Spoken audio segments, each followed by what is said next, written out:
በስመ አብ ወወልድ ወመንፈስ ቅዱስ አሃዱ አምላክ አሜን። ይትባረክ እግዚአብሔር አምላከ አበዊነ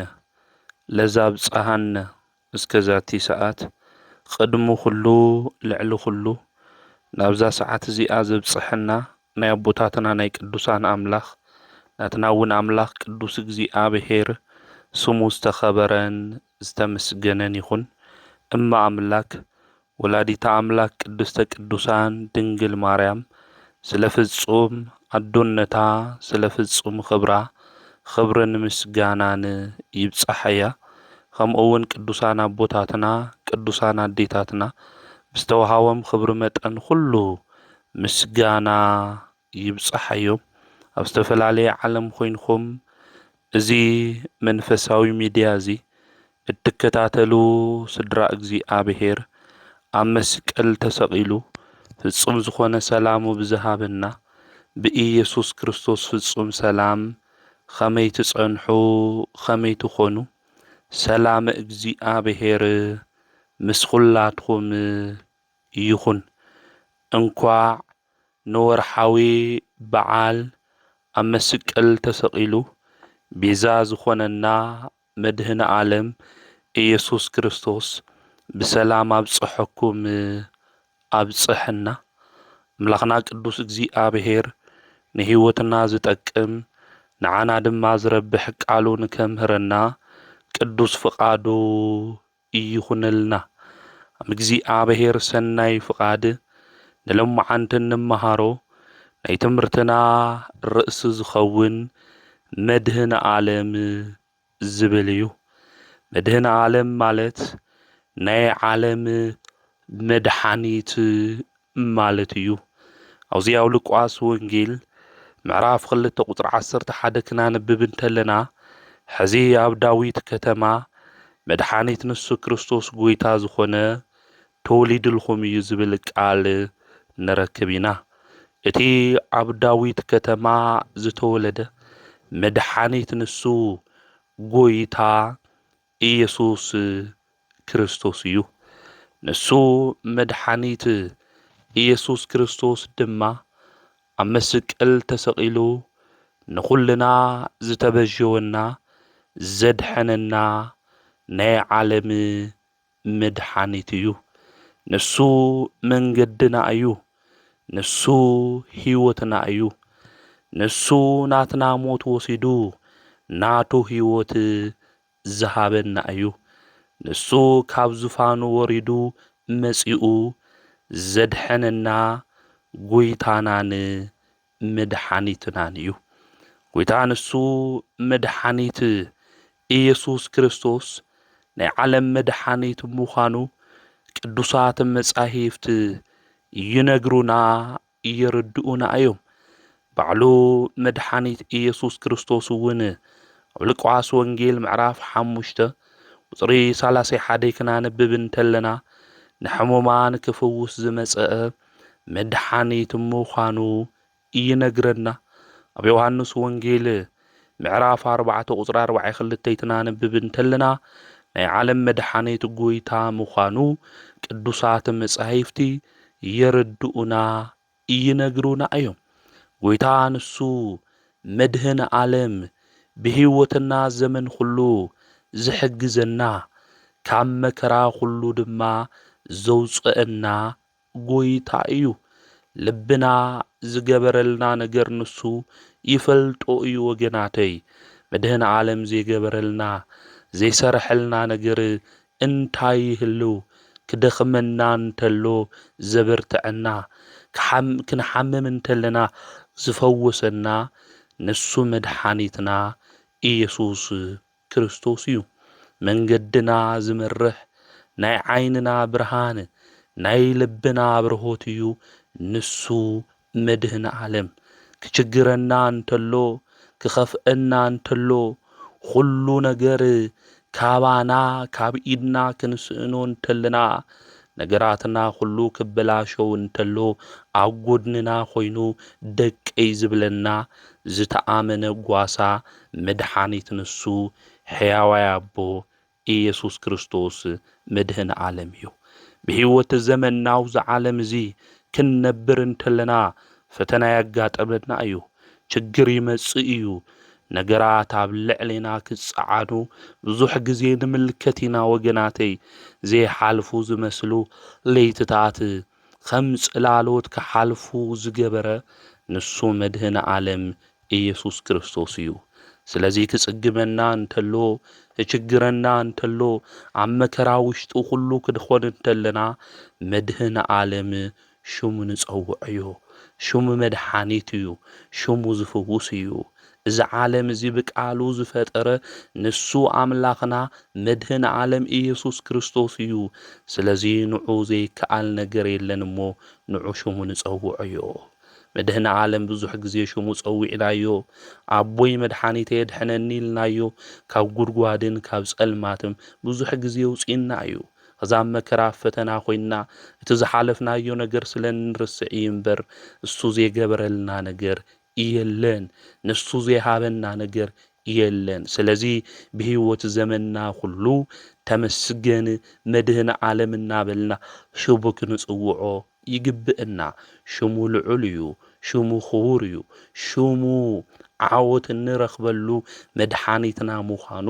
ምፍላጥ ምርዳእ የድሊ እዩ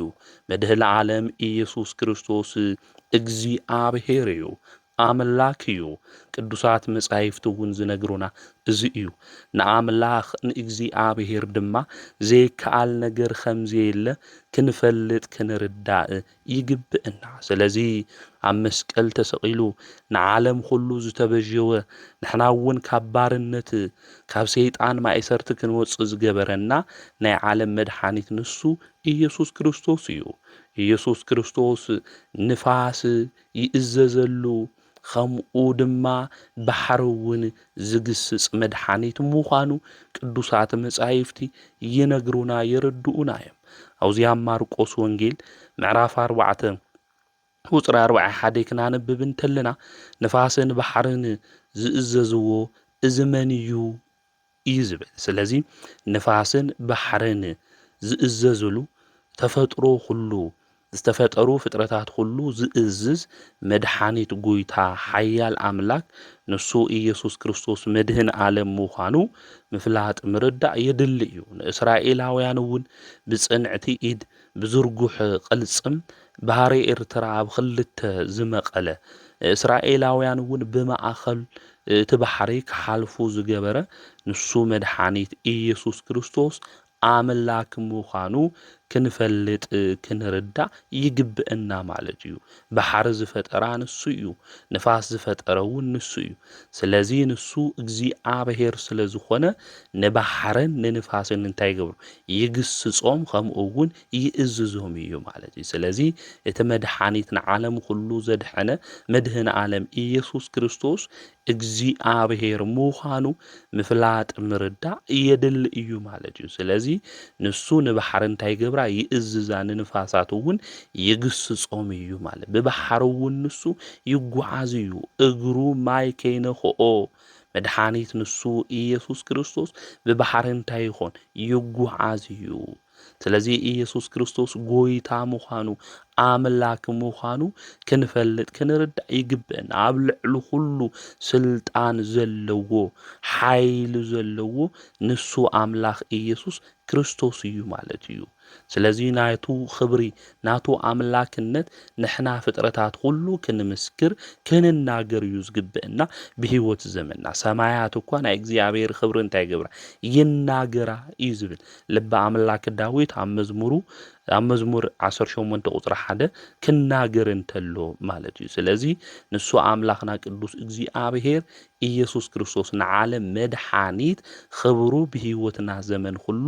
ክንምስክር እዩ ዝግብአና ማለት ስለዚ ሰማያት ናይ እግዚአብሔር ክብሪ ይናገሩ ክብል ተሎ ሰማይ ልዕል ዝበለ እዩ እግዚአብሔር እውን ልዑል ምዃኑ ሰማያት ይናገሩ ሰማይ ዘይብሉ ቦታ የለ እግዚአብሔር ድማ ሙሉእ በኩሊሄ እዩ ስለዚ ሰማይ ክንርኢ እንተለና ዝሰብኸና ዝናገረና ስለ እግዚአብሔር ምዃኑ ፍጥረታት እውን ሃለዋት እግዚአብሔር ናይ እግዚአብሔር ምህላው ካብ ዝነግሩና ሓደ እኮ ፍጥረታት እዮም ማለት እዩ ካብቶም ዝተፈጠሩ ፍጥረታት ሓደ ድማ ሰማይ እዩ ማለት ከምኡ እውን ሰማይ እስካብ ሕዚ የተለወጠ እግዚአብሔር እውን ከም ዘይልወጥ ሰማይ ይሰብኸና ሰማይ ይነግረና ስለዚ ሰማያት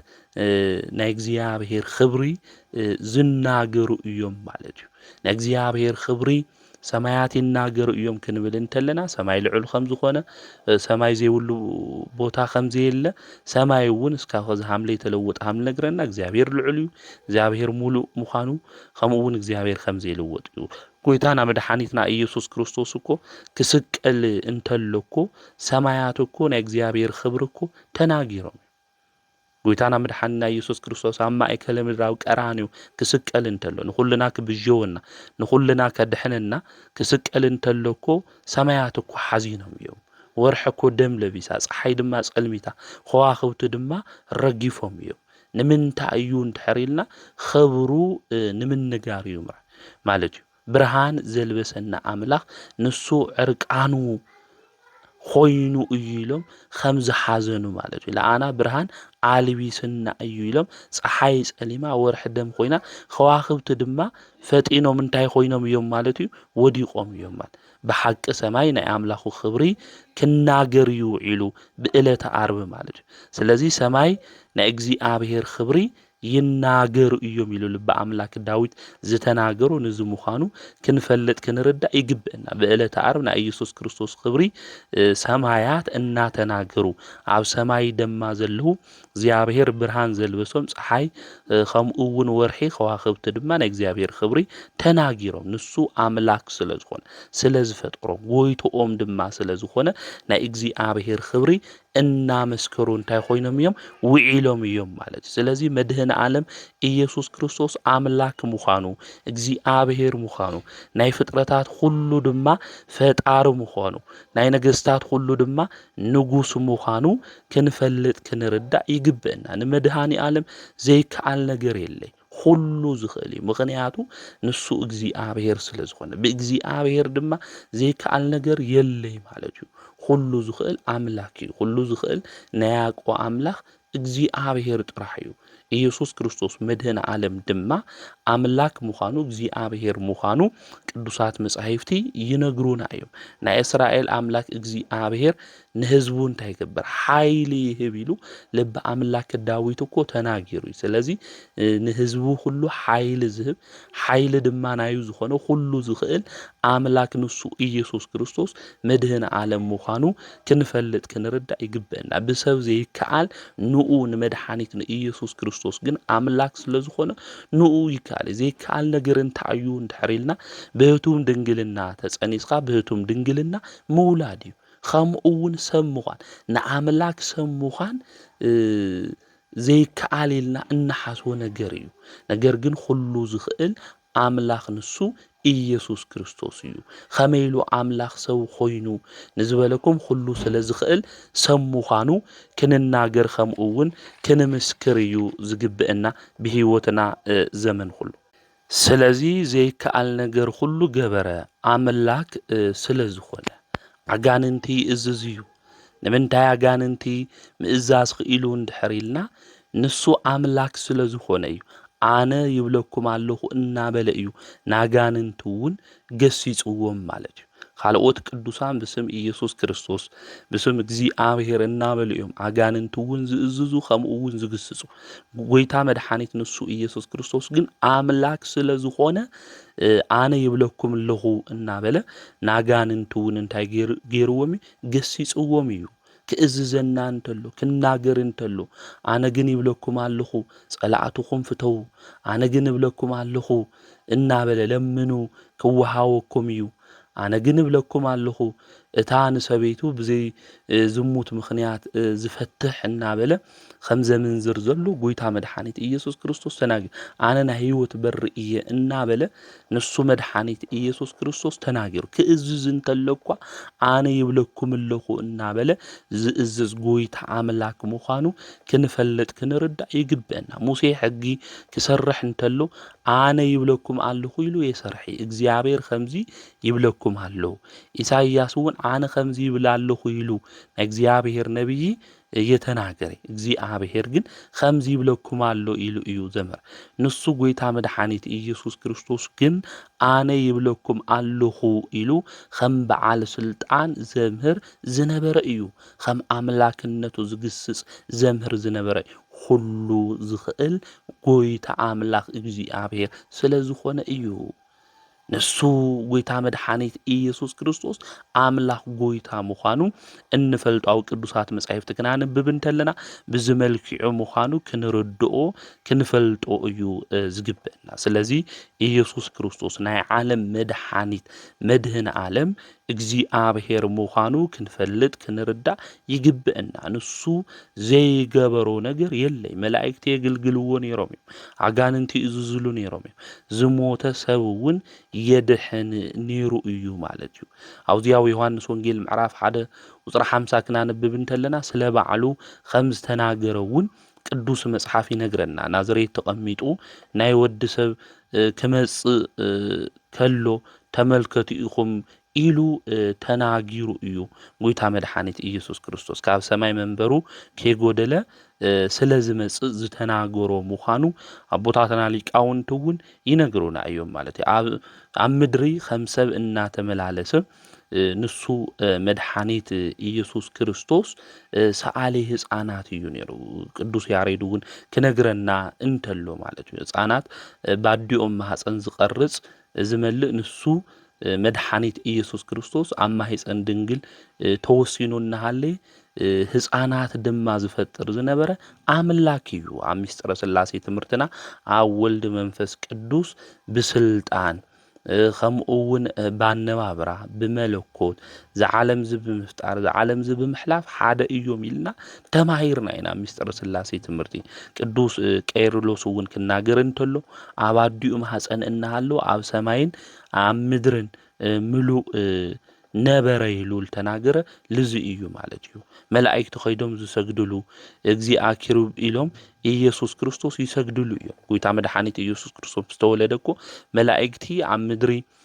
ሪኦም ኣብ ሰማይ እውን ትርእይዎ ተለው እንኦ ማለት ስለዚ ንኣምላኽ ንቅዱስ እግዚአብሔር እጹብ ኢሎም ንኢየሱስ ክርስቶስ ኣመስጊኖም እዮም ማለት እዩ ልክዕ ፀሓይ ኣብ ሰማይ ኮይና ብርሃና ናብ መሬት ይመጽእ እቲ ብርሃን ግን ተፈልዩ ካብታ ፀሓይ ከምዚ ይመጽእ ሁሉ ጎይታ መድኃኒት ንሱ ኢየሱስ ክርስቶስ እውን ኣብ ሁሉ ቦታ ሙሉእ እዩ ማለት እዩ ስለዚ ንሰብ ዘይከኣል ኣይኾን እንብሎ ንዑ ግን ዝከኣል እዩ ንምንታይ እንድሕሪልና ኣምላኽ ጎይታ ስለ ዝኾነ ማለት እዩ ንሱ ጎይታ መድኃኒት ኢየሱስ ክርስቶስ እውን በኣይ ዘይሰናኸል ብፁዕ እዩ ኢሉ ዝተናገረ ንዙ እዩ ማለት ስለዚ ጎይታ መድኃኒት ኢየሱስ ክርስቶስ ኣምላክ እዩ እንድሕሪልና ናይ ህይወት መንገዲ ምዃኑ ዘይተሰናኸልና ምዃንና ብናይ ጽድቂ መንገዲ ምጓዓዝና ዝክንፈልጦ ክንርድኦ እዩ ዝግብአና ንሱ ይቀትል እዩ ንሱ ድማ እንታይ ይገብር የድሕን ያው ኦሪት ዘዳግም ምዕራፍ 32 ቁጥሪ 39 ይለሎ መድኃኒት ንሱ እዩ ዘድሕን ንሱ እዩ ዝቀትል እውን ንሱ እዩ ማለት ነፍሲ ዝፈጠራ እውን ንሱ ስለ ዝኾነ ኣምላክ እዩ ንሱ ኢየሱስ ክርስቶስ ኣልዓዛር እኮ ኣብ መቃብር ድሕሪ 4 መዓልቲ እኮ ኣልዓዛር ንዓውፃ ኢሉ እኮ ካብ መቃብሩ ንክውፅእ ገይርዎ እዩ ማለት እዩ ክዳኑ እውን ናይ ኢየሱስ ክርስቶስ ህይወት እዩ 12 ዓመት ሙሉእ ደም ዝፈሳ ዝነበረ ሰብ ዝረሓቐ ናብ በዓል መድኃኒት ኸይዳ መፍትሒ ዝሰኣነት ሰበይቲ እኮ ናብ ጎይታ መድኃኒት ኢየሱስ ክርስቶስ መጽያ ክዳኑ ክትነኽኦ እንተላ እኮ ድሒና እኮ እያ ክዳኑ ናይ ኢየሱስ ክርስቶስ ህይወት እዩ ዝጎወጡ ንዝሓንከሱ ሁሉ ድማ ብቃሉ እንታይ ይህብ ህይወት ዝህብ ኣምላክ እዩ ካብ መቃብር ድማ ሞታን ዘልዕል ጎይታ ኣምላክ ምዃኑ ክንፈልጥ ክንርዳእ ይግብአና ሕፃን ጥራሕ ይኾነ ጎይታና መድኃኒትና ኢየሱስ ክርስቶስ ካብ ሞት ልዒሉ መንእሰያት እውን ከምኡውን ኣብ ቃሬዛ ዘለው ሬሳታት እውን ጎይታ መድኃኒት ኢየሱስ ክርስቶስ እንታይ ገይርዎም ኣተንሱ ህይወት ዝህብ እዩ መድኃኒት እዩ ንሱ ኢየሱስ ክርስቶስ ስለዚ ክርስቶስ ህይወት እዩ ክርስቶስ መድኃኒት እዩ ክርስቶስ ትንሣኤ እዩ እዚ ክርስቶስ መድኃኒት ድማ ኣብ መስቀል ተሰቂሉ ንዓለም ሁሉ ዘድሐነ መድህን ዓለም ምዃኑ ክንፈልጥ ክንርዳእ ይግበአና ንዑ ዝስውሮ ነገር እውን ከምዘየለ ፈሊጥና ክንርዳእ እዩ ዝግብአና ማለት እዩ አልዓዛር እኮ ናይ ጎይታ ፈታዊ እዩ ጎይታ እውን ይፈትዎ ነይሩ እዩ ሞይቱ እዩ ኢሎሞ እኮ እዩ አልዓዛር ሃምሊ ሞተ ጎይታ ይፈልጥ እዩ ነገር ግን ናብ አልዓዛር ምስ ሞተ ሽዑ ሰሚዑ ሽዑ ይኸደ ድሕሪ ራብዓይ መዓልቲ እዩ ጎይታ ኸይዱ አቐዲሞም ዝቀበሩ ሰባት እኮ እኒአው እዮም ዘጽናዕንዑ ሰባት እኮ እኒአው እዮም ግን ለአልዓዛር ካብ ሞት ከልዕልዎ ይኽኣሉ እዩ ጎይታ መድሓኒት ኢየሱስ ክርስቶስ ግን ናይ መወዳእታ ሓዘን በጻሒ ናይ መጀመርያ ድማ ንብዓት ሓባስ ንሱ እዩ ተደንጎየ እኳ ንዑ ዝቅድሞ የለ አልዓዛር አበይ እኒኦ ኢሉ በኺዩ አልዓዛር ሙማቱ ጎይታ ኢየሱስ ክርስቶስ ክልተ ሻዕ ብህይወቱ ዘመን በኺዩ ሓደ ኢየሩሳሌም ባጋንንተ ስራሕ ኩሉ ተሓጺራ ክሪኣ እንተሎ ከምኡ እውን አልዓዛር ሞይቱ እዩ ክባ ሓዛን እዩ ንሕና ክንወድቕ እንተለና ንሕና ብሓጢአት ክንኾን እንተለና ዝሓዘነልና አምላክ ምዃኑ ክንፈልጥ ክንርዳእ ይግብአና ማለት እዩ ስለዚ አልዓዛር ይፈትዎ ስለ ዝነበረ ጎይታ በኺ አበይ እኒኦ አልዓዛር ኢልዎ ናብ መቃብር ወሲዶሞ አልዓዛር ኢልዎ ትጽውዖ እንተሎ ካብ መቃብር አልዓዛር ተንስኡ እዩ ማለት እዩ ስለዚ ጎይታና መድሓኒትና ኢየሱስ ክርስቶስ ዝሞቱ ሁሉ ዘትንስኡ ጎይታ እዩ ከዚ በብዙሕ ነገር ዝሞትና ኒና በብዙሕ ነገር ዝወደቕና ኒና ስለዚ ካፍቱ ዝወደቕናዩ ካፍቱ ዝሞትናዩ ነገር ሁሉ ተስፋ ዝቆረጽናሉ ዘትንስእና ጎይታ ሓያል አምላክ መድሓኒት ንሱ ኢየሱስ ክርስቶስ ምዃኑ ክንፈልጥ ክንርዳእ ይግብአና ማለት እዩ ጎይታናን መድሓኒትናን ኢየሱስ ክርስቶስ ብዕለተ ዓርቢ ገጹ ሸፊኖም ይጽውዕዎ እዮም ነይሮም ከምኡ እውን ይጸፍዕዎ እዮም ነይሮም ጎይታ መድሓኒት ኢየሱስ ክርስቶስ መላእክት እኳ ገጽካ ክንርኢ ኣይንኽእል ኢሎም ብክልተ ክንፎም እዮም ገጾም ዝሽፍኑ ንሶም ገጹ ክሽፍንዎ እንተለዉ ንዓና ቤዛ መድሓኒት ንክኾን ኢየሱስ ክርስቶስ መድህን ዓለም ንሱ ግን ዕውራን የብርህ ነይሩ ከም ዘይሰምዕ ሰብ ይቕልድዎ ነይሮም ንሱ ግን ንዘይሰምዑ ድዳን ዝነበሩ ቃል ይህቦም ነበረ ንሱ ይሓምም ንዓና ድማ ጥዕና ይህበና ንዑ ንሳቶም ይችንክርዎ ነበሩ ካባና ግን ናይ ሓጢአት ዕሾኽ ይነቅል ነበረ ንዑ ንኢየሱስ ክርስቶስ ይቅጥቅጥዎ ነበሩ ንዓና ግን ካብ አጋንንት በትሪ ይውፅአና ንዑ ይቀትልዎ ንዓና ግን ትንሳኤ ይህበና መላኽና መድሓኒትና ኢየሱስ ክርስቶስ እዩ ፍቅሩ ተመልከትዎ ንዓና ኢሉ ዝኸፈሎ ነገር ስለዚ እዚ ጎይታ መድሓኒት እዚ እግዚአብሔር እዩ ኣብ ልዕሊ ሞት ስልጣን ዘለዎ ኣብ ልዕሊ አጋንንት ስልጣን ዘለዎ ኣብ ልዕሊ ባሕሪ ስልጣን ዘለዎ ኣብ ልዕሊ ሰማይ ስልጣን ዘለዎ ኣብ ልዕሊ ሕጊ ስልጣን ዘለዎ ኣብ ልዕሊ መቅደስ ስልጣን ዘለዎ እዩ እቶም ኣብቲ ግዜ እሱ ዝነበሩ ጻፍቲ ፈሪሳውያን ዝተናገሮም ከምዚ እዩ ኣብ ማቴዎስ ወንጌል ምዕራፍ 23 መቅደስኩም ምድረ በዳ ይኹን ኢሉ ተናጊርዎም እዩ ንዑ ስለዚ አመኑ ኣብ ልዕሊ ኩሉ ስልጣን ዘለዎ ጎይታ መድሓኒት ኢየሱስ ክርስቶስ ስለዚ አመኑ እቲ መቅደስ መንጦላኢት ናይ ቤተ መቅደስ ጎይታ ኢየሱስ ክርስቶስ ክስቀል እንተሎ ተቀዲዱ እዩ መቅደስ ፈጣሪኣ ፈለጠት ሰብ ግን ይፈለጠን ናይ መቅደስ ጎይታ እዩ ኣብ ልዕሊ መቅደስ ድማ ስልጣን ዘለዎ እዩ ንሱ ጎይታ መድሓኒት ኢየሱስ ክርስቶስ ናይ እማን ጎይታ እዩ ንሱ ናይ ቢታንያ እማን ንጎይታ መድሓኒት ኢየሱስ ክርስቶስ ኣብ ዕለተ ሆሳዕና ተላዒሎም ኣመስጊኖም እዮም ናይ እንስሳትን አራዊትን ጎይታ እዩ ኣብ ልደቱ ኣመስጊኖም እዮም ናይ አጋንንቲ ጎይታ እዩ ተዓዚዞም ናይ ባሕሪ ኣትዮም እዮም ናይ መላእክቲ ፈጣሪኦም ጎይቶኦም እዩ መጺኦም አገልጊሎሞ እዮም ናይ ባሕሪ ጎይታ እዩ ፈጣሪኣ እዩ ሪኣቶ ሰጊዳትሉ እያ ጎይታ ክጥመቕ እንተሎ መቃብር እውን ሰሚዓቶ ንኽልተ ተኸፊላ ያ ጎይታ መድሓኒት ኢየሱስ ክርስቶስ ክስቀል እንተለኮ መቃብራ እንታይ ኮይኖም ተኸፊቶም እዮም ንሱ ጎይታ መድሓኒት ኢየሱስ ክርስቶስ ኣብ ልዕሊ ሞት ኣብ ልዕሊ መቃብር ስልጣን ዘለዎ እዩ ልዕሊ ሞት ልዕሊ መቃብር እዩ ንሱ ጎይታና መድሓኒትና ኢየሱስ ክርስቶስ ናይ ትንሣኤ በኩር ኮይኑ ተንሥኡ እዩ መድህን ዓለም ስለዚ ኣብ ኩሉ ስልጣን ዘለዎ ጎይታ እዩ ብዝተዓፀወ በሪ እውን ኣትዩ ሰላም ንኩልኩም ይኹን ኢሉ ነቶም ፈሪሖም ደንጊጾም ዝነበሩ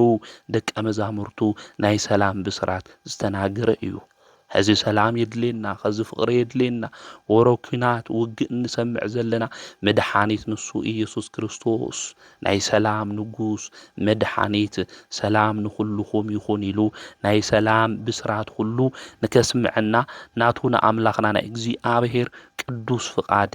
ይኹነልና ስለዚ ንሱ ጎይታ መድሓኒት ኢየሱስ ክርስቶስ ኣምላክ ምዃኑ እቲ ዝተበጀወና ዘድሕነና ንዓለም መድሓኒት ኣምላክ ምዃኑ እግዚኣብሔር ምዃኑ ኣብ ልዕሊ ኩሉ ድማ ስልጣን ዘለዎ ጎይታ ምዃኑ ክንፈልጥ ክንርዳእ ይግበአና ስለዚ ብህይወት ዘመንና ሁሉ እንጭነቕ እኒና እንህወኽ እኒና እንበሳጨው እኒና ተስፋ እንቆርጽ እኒና ነገራት ሁሉ ከቢዶምና ከመይልና ክንፈትሕ እንብል ሰብ ልዕሊ ሁሉ ዝኾነ ኣምላኽ ጎይታ ንሱ ኢየሱስ ክርስቶስ እኒአና ማለት ስልጣን ሁሉ ዘለዎ ማለት ስለዚ እዞም ንጭነቐሎም እንህወኸሎም ንበሳጨወሎም ተስፋ እንቆርጸሎም ሁሉ ትሕቲ እግዚኣብሔር ምዃኖም ፈሊጥና ትሕቲ ኢየሱስ ክርስቶስ መድህን ዓለም ምዃኑ ፈሊጥና ተረዲእና ዘጨንቐና ነገር ሁሉ መፍትሒ ንሱ ንክበና ናብኡ ክንገድፎ ሃም ልግብአና ልዕሊ ኩሉ ስልጣን ዘለዎ ኣምላኽ እግዚኣብሔር ኣቦና ኣምላኽና ምዃኑ ክንፈልጥ ክንርዳእ ይግብአና ማለት እዩ ስለዚ ኢየሱስ ክርስቶስ ናይ ኩሉ ገዛኢ ናይ ኩሉ ፈጣሪ ኣምላክ ምዃኑ ምርዳእ የድሊ እዩ ኢየሱስ ክርስቶስ መድህን ዓለም ናይ እግዚኣብሔር ቃል ምዃኑ እውን ክንፈልጥ ይግብአና ቀዳሚሁ ቃል ውእቱ ቃል እዩ ዝብለና ኣውዚያዊ ዮሐንስ ወንጌል ምዕራፍ 1 ቁጥር 1 ክናንብብ እንተለና በመጀመሪያ ቃል ነበረ ቃልም እግዚአብሔር ነበረ ተቃል እውን እግዚአብሔር ምዃኑ ይነግረና ሞ ቃል ድማ እንታይ ሆነ ስጋ ሆነ እዩ ዝብለና ማለት ና ቀዳማዊነቱ አምላክነቱ ሁሉ ዝፈጠረ አምላክ ምዃኑ ይነግረና ማለት እዩ ስለዚ ኢየሱስ ክርስቶስ ናይ እግዚአብሔር ቃል እዩ ማለት እዩ እግዚአብሔር አብ ልብ እዩ እግዚአብሔር ወልድ ቃል እዩ እግዚአብሔር መንፈስ ቅዱስ ድማ እስትንፋስ እዩ ማለት እዩ ስለዚ በአብ ልብ ይሓስቡ በወልድ ቃል ይናገሩ መንፈስ ቅዱስ ሕያዋነት ድማ ሕያው ኮይኖም ይነብሩ ማለት እዩ ዚና ሚስጥረ ስላሴ ኣብ ከዊን ትምህርትና ድማ እንመሃሮ ትምህርት ምዃኑ ክንፈልጥ ክንርዳእ ይግብአና ማለት እዩ ከምኡውን ኢየሱስ ክርስቶስ መድህን ዓለም ናይ እግዚአብሔር ኃይል እዩ ናይ ኣብ ኃይሉ አውዚ ኣብ ቀዳማይ ቆሮንጦስ ምዕራፍ 1 ቁጥሪ 24 ኃይለ እግዚአብሔር ውእቱ ዝብል ቃል ንረክብና ማለት እዩ ስለዚ ኢየሱስ ክርስቶስ መድህን ዓለም ናይ እግዚአብሔር ኃይል ምዃኑ ክንፈልጥ ክንርዳእ ይግብአና ክርስቶስ ናይ እግዚአብሔር ቅልጽም እዩ ዝወደቀ አዳም ብቅልጽሙ ዘልዕለ እዩ ንሱ ኢየሱስ ክርስቶስ ስለዚ ካብ አብኡ ካብ አብ ከይተፈለየ እዩ ማለት እዩ ስለዚ ናይ ቤተ ክርስቲያንና ትምህርቲ ዝምዃኑ ክንፈልጦ ክንርድኦ ይግብአና ዘስልጣኑ ዲበ መትከፍቱ ኢና ንብል ኃይልን ስልጣንን አማእገሩ እዩ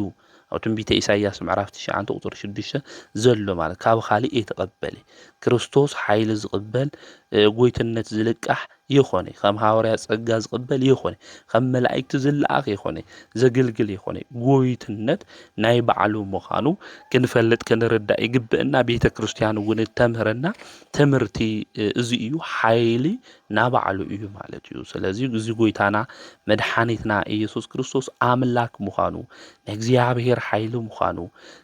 كريستوس نعاب هلينو مخانو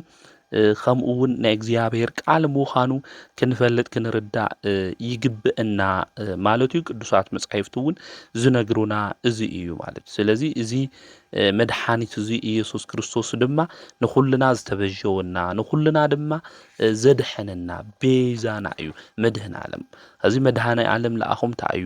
ኢየሱስ ክርስቶስ ለኣኹም ታዩ ክባል እንተሎ ጎይታና እዩ ኩሉ ስልጣን ዘለዎ ሓይሊ ዘለዎ ኩሉ ነገር ክገብር ዝኽእል ናይ እግዚአብሔር ቃል እዩ ንብል ኢና ከምኡ እውን መድህን ዓለም ንዓና ካብ ሞት ናብ ህይወት ዘሸጋግረና ቤዛና እዩ ሐዋርያው ቅዱስ ጳውሎስ አውዚያው ቆላሲስ መልእክቱ ምዕራፍ 1 ቁጥር 13 ክናንብብ እንተለና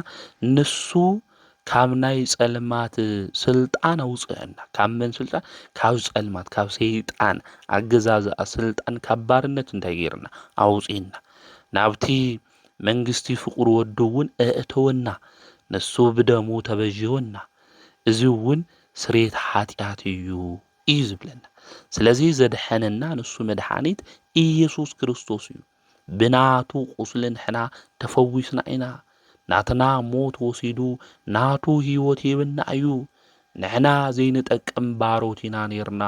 ምንም ህይወት አይነበረናን ንሱ ግን ህይወት ይብና እዩ እቲ ናይና ሞት ባሕሪ መርከብ ኮይኑ አሻጊርና እዩ ዘድሐነና بقدوس አጽዋውዑ ዝጸውዕና ንሱ መድህን ዓለም ኢየሱስ ክርስቶስ እዩ ንዓና ክብል ሓያል እናሃለወ ዝደኸመ ተዛራቢ እናሃለወ ሱቕ ዝበለ በጊዕ እዩ ንሱ ከም ዝሕረድ በጊዕ ኣብ ማእኸል ዝሓርድዎ ሱቕ ዝበለ እዩ ከመይ ዝበለ ፍቕሪ እዩ ወገናተይ ከመይ ዝበለ ትዕግስቲ እዩ ከመይ ዝበለ ትሕትና እዩ ነቢዩ ኢሳይያስ እውን ክናገር እንተሎ ኣብ ትንቢቱ ምዕራፍ 53 ይኮ ከም ዝሕረድ በጊዕ ኣብ ማእኸል ሓረድቲ ሱቕ በለኮ እዩ ዝብል ጲላጦስ ክሓቶ እንተሎ ዝኸሱኻ ዘለዉ ንዓኻ እዩ በደለኛ እዩ ዝብልኻ ዘለዉ ንዓኻ እዩ ክብሎ እንተሎ ዓለም ኩሉ ብቃሉ ዝፈጠረ ሓያል ቅዱስ አምላኽ ኣብ ልዕሊ ኩሉ ስልጣን ዘለዎ መድኃኒት ንዓና ክብል ኣብ ማእኸል ሓረዲ ኣብ ማእኸል ኸሰስቱ ሱቕ ዝበለ ጎይታ እዩ ሱቕ ዝበለ ከመይ ዝበለ ትሕትና እዩ እዞም ኩሎም ዝናገሩ ዝኸስዎ ዘለዉ ዝፈጠረ ቅዱስ አምላክ ኮ እዩ ነገር ግን ክኸስዎ እንተለዉ ሱቕ ዝበለ እዩ በለታ ዓርቢ ክንምልከት እንተለና ናቱ ፍቕሪ ናቱ ትሕትና ዝገርም እዩ ናቱ ትዕግስቲ ዝገርም እዩ ወገናተይ ብዝፈጠረን አእዳው ክጽፋዕ እንተሎ እቲ ብርሃናዊ ገጹ መላእክት እኳ ክልተ ክንፎም ገጾም ሸፊኖም ኣይረአየናይ ክብሉ እንተሎ ዝሰግድሉ ብሩህ ገጹ ብጸፍዒት ክውቃዕ እንተሎ ዝኹሉ ዝተኸፈለ ንዓና ክብል ወገናተይ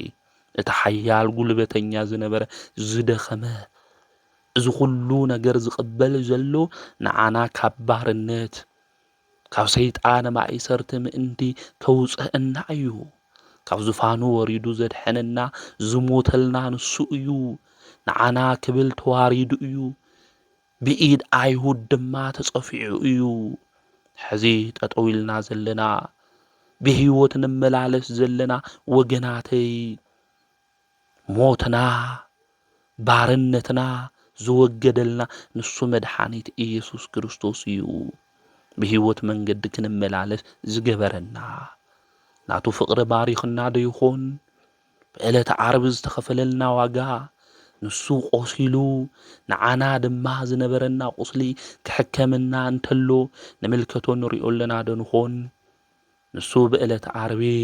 መልክዕን ጽባቕን የነበሮን ክንፈትዎ እኳ መልክዕን ጽባቕን የነበሮን ዝተባሃለ ገጹ ብደም ዝተሸፈነ ናይ እሾህ አክሊል ኣብ ርእሱ ገይሩ መንበስበስቱ ሓሊፉ ውሽጡ እዩ ዝነኽኦ ነይሩ ጎይታ መድኃኒት ኢየሱስ ክርስቶስ ዝፍቕሪ ዝማሪኽና ዶ ይኾን ንዓና ክብል ዓለም ኩሉ ንክታጊጽ ዓለም ኩሉ ንክትኽደን ዝገብራ መድኃኒት ንሱ ዕርቃኑ ኾይኑ እዩ እዚ ፍቕሪ እዚ ንዓና ማሪኽና ዶ ይኾን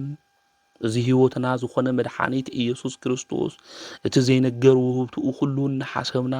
ጎልጎታ ቀራንዮ ኣብ ልብና ሃም ቅዱስ ዮሐንስ ወንጌላዊ ኣቕሚጥና ናቱ ፍቕሪ ተረዲእና ማሪኽና ዶ ይኾን ወገናተይ ስለዚህ ምስትውዓል ልቢ ምባል የድሊ እዩ። ሞይትና ተደብሪና ዝነበርና ዲያብሎስ ብእግሩ ዝቅጥቅጠና ዝነበረ ምንም ነገር ዘይነበረና ነገር ግን እንጠቀም ባሮት ንክንኾን ዝገበረና ብደሙ ተበዥው ዘድሐነና ንሱ ሞይቱ ህይወት ዝሃበና ንሱ ቆሲሉ ንሕና ድማ ዝነበረና ሕማም ኩሉ ክንድሕን ዝገበረና ብናቱ ቁስሉ ኮይና ኩልና ተፈዊስና። እዚ ግን ካብ ትውልዱ ኩሉ ዘስተውዕለኒ እዮ ዶ ነስተውዕሎ ኣለና ዶ ንኾን ወገናተይ? ቅዱሳን እኮ ዝመከርኡ እዚ ንዓና ኢሉ ዝኸፈሉ ዋጋ ተመልኪቶም ሪኦም እኮ እዮም ብመከራ ውሽጢ እኳ ክሓልፉ እንተለዉ እናተሓጎሱ ዝሓለፉ ንቅዱስ ጊዮርጊስ ካልኦት ቅዱሳን ኣቦታትና ናቱ ፍቕሪ ናቱ ኣብ ዕለት ዓርብ ዋጋ ዝኸፈልልና ፍቕሩ ማሪኽዎም ገዚእዎም ብመከራ ውሽጢ እኳ ክሓልፉ እንተሉ ሕጉሳት ዝነበሩ ካብ ክርስቶስ ፍቕርም ዝፈልየና ማንም የለይ ስደት እንተኾነ ሞት እንተኾነ ጥሜት እንተኾነ እንታይ እዩ ዝፈልየና ኢሎም ሰይፍ እንተኾነ ዝበሉ ቅዱሳን እኮ እዚ ፍቕሪ ዝተረዲእዎም እዩ። ስለዚ ንሱ መድሓኒት ኢየሱስ ክርስቶስ ንሓና ብሂወት ጠጠው ኢልና ክንኸድ ዝገበረና ንሱ እዩ። ኣብ ትሕቲ ዲያብሎስ ወዲቕና ንከይቅጥቅጠና ዝገበረና መድሓኒት ንሱ መድህን ዓለም ኢየሱስ ክርስቶስ እዩ። ስለዚ ብፍቕሩ ብመንገዱ ናቱ ዝኸፈለልና ዋጋ እንታይ ምዃኑ ተረዲእና ብኡ ኢና ክንመላለስ ዝግብአና። ሞትና ዘወገደልና ንሱ እዩ። ካብ ባርነት ዘውፅአና ንሱ እዩ። ብነፃነት ክንመላለስ ዝገበረና ንሱ እዩ። ንሱ ሞይቱ እዩ ንዓና ህይወት ሂብና። እዚ ቀሊል ጉዳይ ይኾነ ወገናተይ። ዕለተ ዓርቢ ክንሪኣ እንተለና ከባድ ዕለት እያ። ስጉኡ ተወዲኡ ዓፅሙስ ካብ ዝረአ እዩ። 666 ተገሪፍዎ እንተለዉ ኣብ ጫፍ እቲ መግረፍቲ ሓጭን ስለ ዝነበረ ስጉኡ ሒዙ እዩ ዝለዓል ነይሩ። እቲ ዝገርፍሉ ዝነበሩ ጭጉራፍ ማለት እዩ መግረፊ ከቢድ እዩ ነይሩ። እዚ ኩሉ ዝተኸፈለ ንዓና ተባሂሉ እዩ። እዚ ዝኸፈለ ብሞቱ ድማ ዝድሐንና ሓይሊ እናሃለዎ ድማ ዝደኸመ ተዛራቢ እናሃለዎ ስቕ ዝበለ በጊዕ መስዋዕቱ ኮይኑ ዝተሓረደ መድሓኒት ንሱ ኢየሱስ ክርስቶስ እዩ። ናቱ ፍቕሪ ኣብ ልብና ውሽጢ ጌርና ብጽድቂ ብሂወት መንገዲ ኩሉ ንክንጓዓዝ ይግብአና። መድህነ ዓለም ንዓና እንታይ እዩ ክንብል እንተለና ርኢና ሱቕ ኢሉ ዘይኸድ እዩ። ኣብዚ ኣብ ሉቃስ ወንጌል ምዕራፍ 10 ቁፅሪ 26 ክናነብብ እንተለና ስለ ሕያዋይ ሳምራዊ ታሪክ ንረክብ ኢና። እዚ ሕያዋይ ሳምራዊ ዝገበሮ ናይ መጽሓፍ ቅዱስ ክፍሊ ክነግረና እንተሎ ሓደ ሰብ ካብ ኢየሩሳሌም ናብ ኢያሪኮ ይወርድ ነበረ እዩ ዝብል። ካብ ኢየሩሳሌም ናብ ኢያሪኮ ክወርድ እንተሎ እዚ ሰብ እዚ ኣብ መንገዲ ሾፋቱ ይረኽብዎ። እዞም ዝረኸብዎ ሾፋቱ ድማ ነዚ ሰብ እዚ ብጣዕሚ መከራ የብፅሕሉ። ኣብ ህይወትና ሞት ማእኸል ገይሮም ድማ ገደፍዎ ኢሉ እዩ ቅዱስ መጽሓፍ ዝነግረና። ድሕሪዚ ሓደ ሌዋዊ መጺኡ ሓሊፍዎ ከም ዝኸደ ቅዱስ መጽሓፍ ይነግረና። ከምኡ እውን ካሊእ ካህን መጺኡ ነዚ ሰብ እዚ ሓሊፍዎ ከም ዝኸደ ቅዱስ መጽሓፍ የርድአና ይነግረና። ሓደ ሕያዋይ ዝኾነ ከምኡ እውን ሳምራዊ ናብኡ ምስ መጸ ግን ምስ ረኣየ ሓዘነሉ እዩ ዝብል። ናብኡ ቀሪቡ ድማ ዘይቲ ከም ዘፍሰሰሉ ከምኡ እውን ቁስሉ ብጨርቂ ገይሩ ከም ዝኣሰረሉ ኣብ ኣድጉ ኣቕሚጡ ድማ ናብ መዕረፊ ቦታ ከም ዝወሰዶ ቅዱስ መጽሓፍ ይነግረና የርድአና እዩ። እዚ ሓደ ሰብ ዝተባሃለ ናይ ኩልና ኣቦ ኣዳም እዩ። ኣቦና ኣዳም ሕጊ እግዚኣብሔር ምስተመሓላለፈ ወይ ሕጊ እግዚኣብሔር ምስ ሰዓረ ብኣጋንንቲ ኢድ እዩ ወዲቑ ከምኡ እውን ውልድነቱ ካብኡ ተወሲዱ እዩ። እቲ ካህን ዝተባሃለ መልከ ጸዲቅ እዩ። መስዋዕት ኣቕሪቡ እዩ መልከ ጸዲቅ። ነገር ግን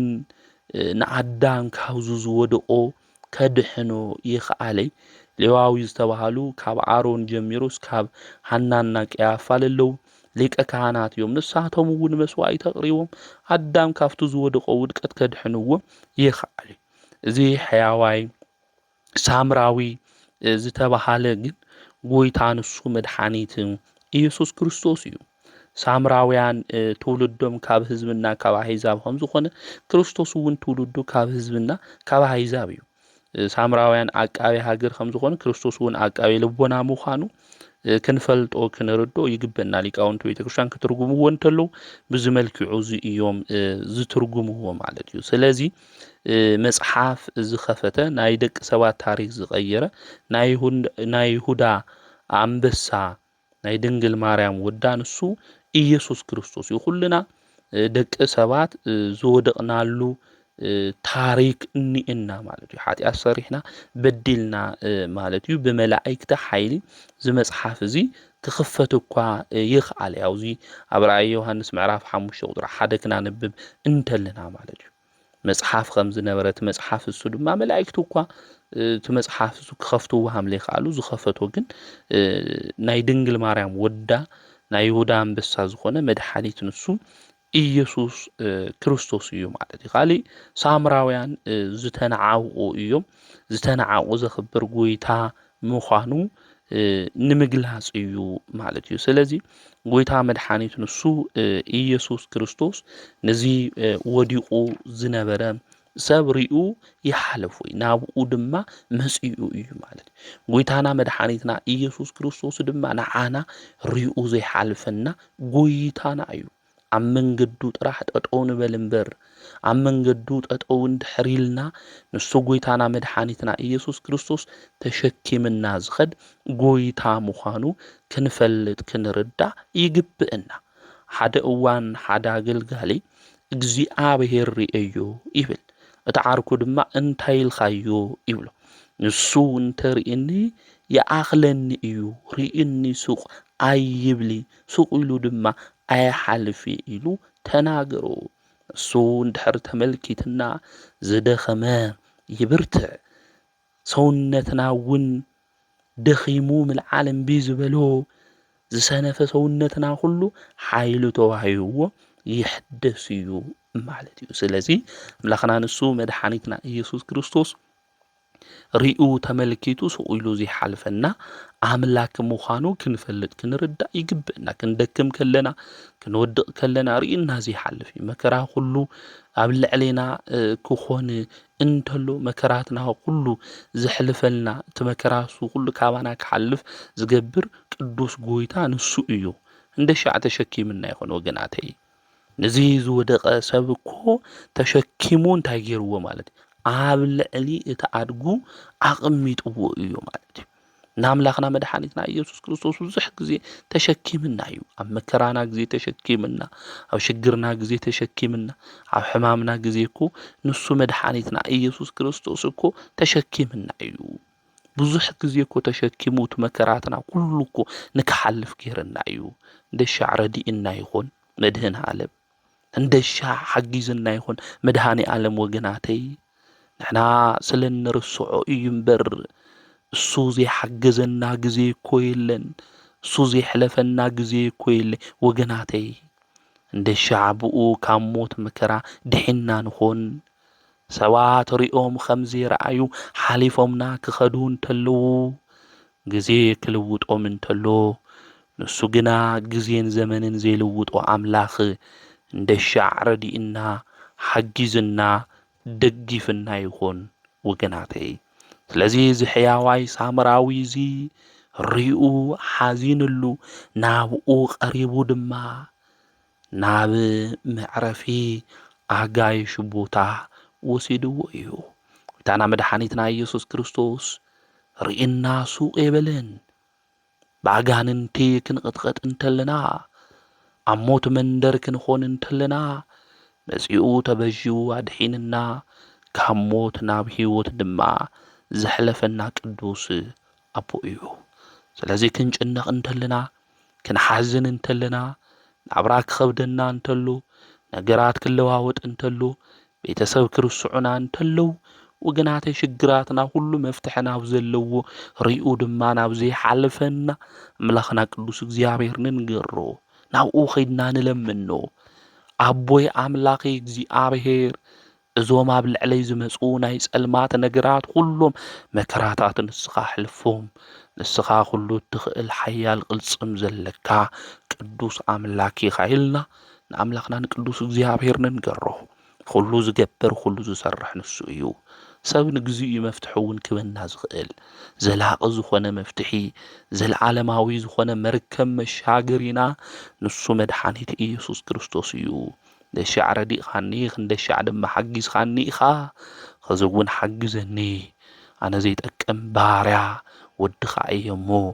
ደግፈኒ ሓግዘኒ ንበሎ እግዚኣብሔር ኩሉ ዝኽእል እዩ። እዚ ልቢ ኣምላክ ዳዊት ክዝምር እንተሎ እግዚኣብሔር ጓሳይ እዩ ዘስእነኒ ነገር የለይ እናበለ ዝዘመረ ንዚ እዩ። በሞት ማእኸል መንደር እኳ እንተኸድኹ ንሱ ምሳይ ስለ ዝኾነ እይፈርሐኝ እናበለ ዝዘመረ ንዚ እዩ። ስለዚ ኣምላኽና ንሱ ቅዱስ እግዚኣብሔር ብርሃንና እዩ መድሓኒትና እዩ። ንሱ ምሳና እንድሕር ሃልዩ ዘድንግጸና ዘፍረሐና ነገር እኳ ከቶ የለይ። እሱ ይሓግዘና ወገናተይ፣ እሱ ይርድአና፣ እሱ እንድሕር ሓጊዝና፣ እሱ ሞጎስ እንድሕር ኾይንና፣ እሱ እንድሕር ክብሪ ኾይንና ኣቶም ዝነዓቑና ትማሊ ኣብ ልዕሊኦም ጐይታ ስልጣን ሂብና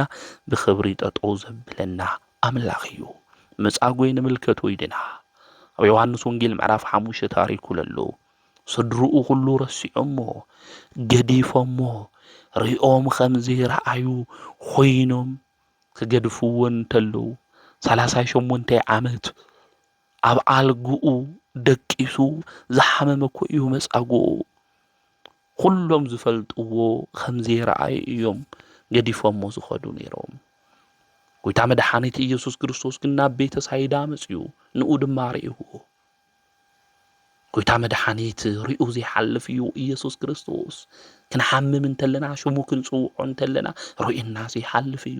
ጽግመና እንተሎ ሽሙ ክንጽውዖ እንተለና ርኢና ዘይሓልፍ ብፍጥረታቱ ዘይጭክን ቅዱስ ኣምላኽ እዩ።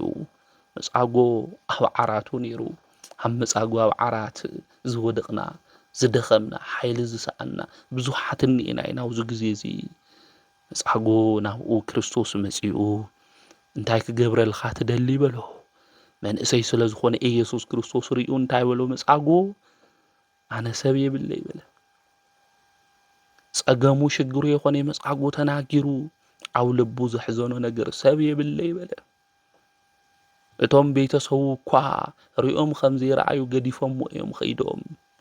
38 ዓመት እዩ ኣብ ኣልጉኡ ነይሩ ሓሚሙ። ስለዚ ጎይታ ክሓቶ እንተሎ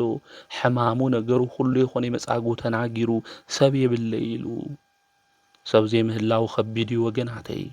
ናትና ዝበልናዮም ሰባት ግዜ ክልውጦም እንተሎ ንሕና ድማ መዓልቲ ክድብሬና እንተሎ ገንዘብ ክንስእን እንተለና ሰላም እኳ ክንብሎም እንተለና ሰላምታና ሃም ልመና ዝቆጽሩ ሰባት ክንምልከት እንተለና ውሽጥና ክንዳይናይ ሃምሊ ደሚ ኩልና ንፈልጥ ኢና ንርዳእ ኢና። መጻጉዕ ሁሉ ሰብ ገዲፍዎ እዩ ዝኸድ ነይሩ። ስለዚ መጻጉዕ እንታይ በለ ሰብ የብለይን ኢሉ ንጎይታ መድሓኒት ኢየሱስ ክርስቶስ ተናገሩ። ስለዚ ጎይታ መድሓኒት ኢየሱስ ክርስቶስ መንእሰይ እዩ ወይም ባዕሉ ናፍቲ መልኣክ መጺኡ ዘናውጾ ማይ ክድብሬኒ እዩ ወይ ከዓ ዝኽተልዎ ስለለለው ካብኣቶም ሓደ መንእሰይ ክገድፈለይ እዩ መጻጉዕ ሓሲቡ። ጎይታ መድሓኒት ኢየሱስ ክርስቶስ ግን ኣልጋኻ ተሸኪምካ ኽድ በሎ። ንዘመናት ዝተሸከምናዮም ብዙሓት ነገራት እኒኡ ዝደቀስናዮም ብዙሓት ነገራት እኒኡ እቶም ነገራት ሁሉ በቃሉ ኢየሱስ ክርስቶስ ገዲም ተወጊዶም እዮም። ብነጻነት እትኸድሉ ዘመን ኸዚ እዩ ንክብለና ናብ ጎይታ መድሓኒት ኢየሱስ ክርስቶስ ቅዱስ ፍቓዱ ይኹነልና። መጻጉዕ ቅንዕ ኢሉ ክኸድ ገበሮ ንሱ መድሓኒት ኢየሱስ ክርስቶስ ቅንዒልና ብሞጎስን ብኽብርን ክንኸድ ዝገብረና ንሱ ክርስቶስ መድህን ዓለም ምዃኑ ክንፈልጥ ክንርዳእ ይግብአና። ንሱ ፍቕሪ እዩ። ፍጥረታቱ ዘይርስዕ እዩ። ንሱ መድሓኒት ኢየሱስ ክርስቶስ መጻጉዕ ሰብ ሲኢኑ ነይሩ፣ ክርስቶስ ግን ሰብ ኾነሉ። ፈተውትና ካባና ክርሕቑ ከለዉ ዘይርሕቕ ንጉስ ፈታዊና ንሱ እዩ። ሰብ ተደጊፍና ብዙሕ ግዜ ንጓዓዝ እኮ ኢና ወገናተይ። ሰብ ተደጊፍና ክንደሻዕ ወዲቕና ንኾን መድሓኒት ንሱ ኢየሱስ ክርስቶስ ተደጊፍና ግን ዓይን ውድቂ ብኽብርን ብመጎስን መንገዲ ኢና ንጓዓዝ። ክመሺ ከሎ ዝመጽእ ኣቦና ንሱ እዩ። ኣይሓልፍን ዝበልናዮ ተስፋ ዝቆረጽናሎም ናይ ጸልማት መዓልትታት ዝሕልፈና ንሱ መድሓኒት ኢየሱስ ክርስቶስ እዩ። ስለዚ ተስፋና እምነትና ኣብ መድህን ዓለም ኢና ክንገብር ዝግብአና። ልበ ኣምላክ ዳዊት ኣዕንተይ ናብ እምባታት ኣልዕልኹ ረድኤተይ ካበይ ይምጽእ እዩ ዝብል። እቲ ዝሕግዘንስ ሰማይና ምድሪ ዝፈጠረ እዩ ዝብል። ስለዚ ዝሕግዘና ዝረድአና መድሓኒትና መን እዩ ተይልና ሰማይና ምድሪ ዝፈጠረ ኣምላኽና ንሱ መድሓኒትና ኢየሱስ ክርስቶስ ምዃኑ ክንፈልጥ ክንርዳእ እዩ ዝግብአና። ስለዚ ንመጻጉዕ ርኡ ይሓለፉን ንመጻጉዕ ርኡ ዘይሓለፈ ኣምላክ ቅዱስ እግዚኣብሔር ናትና እውን ኣምላኽ እዩ፣ ናትና እውን ጎይታ እዩ፣ ናትና እውን ፈጣሪ እዩ። ርኡ ይሓልፈናን ሽሙ ንጸውዖ ኣምላኸይ ንበሎ። እንደሻዕ መድህን ዓለም ሓጊዝና ይኾን፣ እንደሻዕ ረዲእና ይኾን ወገናተይ። መድህን ዓለም ዘይሓገዞ ሰብ እኒኦ ዶ? ዘይረድኦ ሰብ እኒኦ ዶ ወገናተይ? ኣብ ሕድሕድ ህይወትና ኣብ ሕድሕድ ምንቅስቓስና መድህን ዓለም ብህይወትና ዘመን ኩሉ ሓጊዝና እዩ። ናብዚ ንክንበጽሕ ዝገበረና ንሱ እዩ። ናብዚ ንክንበጽሕ ዝገበረና ብህይወት ክንመላለስ ዝገበረና ኣምላኽና ንሱ መድህን ዓለም ከነምስግኖ እዩ ዝግብአና። መከራተይ ኩሉ ብኣኻ ሓሊፉ እዩ። እዞም መከራታት እዚኦም ባባኻ እዮም ሓሊፎም። ስለዚ ተመስገን ኣምላከይ ክንብሎ ይግብአና። ኩሉ መከራና ኩሉ ሽግርና እንጭነቁሎም ነገራት ሁሉ ዝሓለፈ ብቲ ዝተበጀወና ዘድሐነና ኣብ ልዕሊ ኩሉ ስልጣን ዘለዎ ፍጥረታት ሁሉ ዝእዘዝሉ ዝረአይን ዘይረአይን ፍጥረታት ሁሉ ዝፈጠረ መድህን ዓለም ንሱ ኢየሱስ ክርስቶስ እዩ። ስለዚ ኣብ መከራና ግዜ ኣብ ጎድንና ኮይኑ ዘይርሕቕ ንሱ እዩ። ፈተና ክመጽእ እንተሎ መከራ ክመጽእ እንተሎ ሽግር ክመጽእ እንተሎ እኮ ፈታዊ ዝተባሃለ ዘመድ ዝተባሃለ ስድራ ዝተባሃለ ኩሉ እኮ ይርሕቕ እኮ እዩ። ፈተና ክመጽእ እንተሎ ሽግር ክመጽእ እንተሎ ካባና ዘይርሕቕ ኣቦና ልዕሊ ማንም ድማ ዝሓስበልና ንሱ መድህን ዓለም ኢየሱስ ክርስቶስ እዩ። ስለዚ ሽሙ ንጸውዖ እዩ። ሽሙ እናጸዋዕና ድማ ተመስገን መድሃኒ ዓለም ንበሎ። ተመስገን ኩሉ ዝኾነ ባባኻ እዩ። ብዓኻ ዘይኮን ነገር ድማ የለን። ባባኻ ዘይሽገር ነገር የለን። ኩሉ ነገር ተሳጊርናዩ፣ ኩሉ ነገር ሓሊፍናዩ ኢና። ስለዚ ተመስገን መድህን ዓለም ኣቦይ ክንብሎ ይግብአና። ብህይወት ዘመንና ሁሉ መልስ ንደሊ ሰባት ሁሉን መድህን ዓለም ኢየሱስ ክርስቶስ ክንደልዮ ይግብአና። ልበ ኣምላክ ዳዊት ከምዚ ዝብል ኣብ መዝሙር 34 ቁጽሪ 4 እግዚአብሔር ደልዮ መለሰለይ ካብ መከራይ ሁሉ አድሐነኒ እናበለ እዩ ልበ ኣምላክ ዳዊት ዝናገር ማለት። ስለዚ መድህን ዓለም ኢየሱስ ክርስቶስ ብህይወት ዘመንና ኣምላኽ ኢልና ክንጽውዖ ናብኡ ድማ እንታይ ክንገብር ክንጽጋዕ እዩ ዝግበአና። ሽሙ እውን ክንጽውዕ ተመስገን እውን ክንብሎ እዩ ዝግበአና። ስለዚ ዝገበረልና ነገር ልብና ይፈልጦ እዩ፣ ውሽጥና ይረድኦ እዩ። ኣብ ገዛና ኮይና ተዓጺና ዝበኸናዩ ዝሓዘናዩ ሱቕ ኢልና ልኡል ተናገርናዩ እኮ እግዚአብሔር ኣምላክ እኮ ኣብ ኣደባባይ ብኽብሪ ጠጠው ከብለና እንተለኮ ንምልከት ኮይና ንርኢና ማለት ንዓቕምና ሓይልና ሁሉ ነገርና ንሱ እዩ። ዘድሐነና ዝፈውሰና እውን ንሱ እዩ። ከዚ ብህይወት ክንመላለስ ዝገበረና ንሱ እዩ። ስለ መድሃኒ ዓለም ተናጊርና ሁሉና ክንውድኦ ኣይንኽእል ኢሉ ኣና ዝገበረልና ብዙሕ ነገር ስለ ዝኾነ መድህኒ ዓለም ምስ ኤማውስ መንገደኛታት ኾይዱ እኮ ዓይኖም እንታይ ገይሩሎም እዩ ማለት እዩ አብርሂሎም እኮ እዩ ንሱ መድህን ዓለም ዓይኒ ዘብርህ ጎይታ እዩ ንሕና ብብዙሕ ነገር ዓይንና ተታሒዙ እዩ ስለዚ መድህን ዓለም ኢየሱስ ክርስቶስ ዓይነ ልቦናና ንከብርህልና ናቱ ቅዱስ ፍቃድ ይኹንና መንገድና ዝምርሕ ናይ ዓይንና ብርሃን ናይ ልቦናና አብርሆት ንሱ እዩ ማለት እዩ ስለዚ ዝኹሉ ነገር ዝገበረልና መድኃኒትና ንሱ ኢየሱስ ክርስቶስ ብህይወት ዘመንና ሁሉ ከነመስግኖ ሽሙ ድማ ክንጽውዕ እዩ ዝግብአና እስራኤላውያን እውን ብቃዴስ በረኻ ክጓዓዙ እንተለዉ እቲ ባሕሪ እናኸፈለ ማይ እውን ካብ ኩሒ እናፍለቐ ዘስተዮም መና ካብ ሰማይ አውሪዱ ዝመገቦም ንሱ እዩ ኢያሪኮ ተፈረሰ ከተማ እኳ ተተዋሃቦም ዝኹሉ ዝኾነ ብኡ ብመድኃኒ ዓለም እዩ ስለዚ መድህን ዓለም ንሱ ኢየሱስ ክርስቶስ ሁሉ ዝገብር ሁሉ ዝሰርሕ ጎይታ አምላክ ምዃኑ ብህይወት ዘመንና ሁሉ ፈሊጥና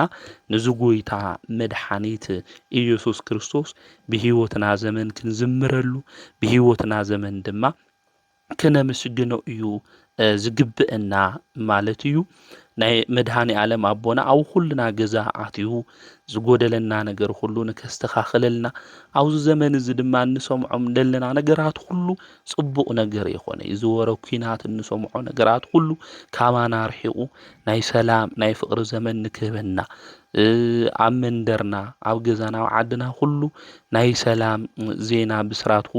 ሁሉ ከስምዐና ሁሉ ዝኽእል ስለ ዝኾነ ሕማቃት ዝተውሃሉ ነገራት ሁሉ ካባና ንከርሐቀልና ናይቱ ንኣምላኽና ናይ እግዚአብሔርና መድህን ዓለም ኢየሱስ ክርስቶስ ቅዱስ ፍቃድ ይኹነልና ነገራትና ሁሉ ስራሕና ሁሉ እንገብሮም ሁሉ ስራሕትና ንከስተኻኽለልና ንክባርከልና ንበረከቱ እውን ንሱ ኣምላኽና ቅዱስ እግዚአብሔር ይግበረልና ብእምነት እሱ አሚንና ብጽድቅ መንገዲ ተጓዓይዝና ንስሐ አትዩና ስጋው ወደሙ ድማ ተቀቢልና ናይ ህይወት ጽድቅ መንገዲ ንክንጓዓዝ ንክገብረና ናቱ ቅዱስ ፍቃድ ይኹነልና አውዚያ መጽሐፈ ስንክሳር ጥሪ 27 ክናንብብ እንተለና ቅዱስ ሰራብዮን